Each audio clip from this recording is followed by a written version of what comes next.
ગાંધીનગર શહેર અને કોર્પોરેશનમાં નવા ભરેલા વિવિધ વિસ્તારોમાં ગટર લાઇનોના યોગ્ય સમારકામના અભાવે સ્થાનિક રહીશો નરકાગાર જેવી સ્થિતિમાં જીવવા મજબૂર બન્યા છે। જી હા, કોર્પોરેશનના અનેક વિસ્તારોમાં છેલ્લા ઘણા દિવસોથી ગટરના ગંદા પાણી મુખ્ય માર્ગો પર ઉભરાઈ રહ્યા છે।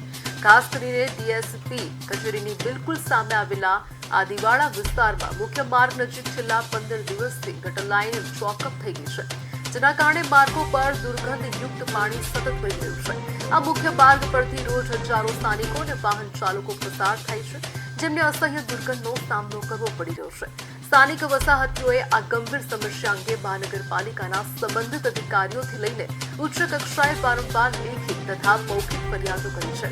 તેમ છતાં તંત્ર દ્વારા આ બાબતે સદંતર ઉદાસીનતા વલણ દાખવવામાં આવી રહ્યું છે। ઉનાળાની સિઝનમાં ગંદા પાણીના ભરાવા અને પ્રદૂષિત વાતાવરણના કારણે સમગ્ર વિસ્તારમાં પાણીજન્ય અને મચ્છરજન્ય રોગચાળો ફાટી નીકળવાનો ભય સતાવી રહ્યો છે। રહીશોની માંગ છે કે તંત્ર કુંભકર્ણની નિંદ્રામાંથી જાગે અને કોઈ મોટો રોગચાળો ફેલાય તે પહેલા આ સમસ્યાનું કાયમી નિરાકરણ લાવે।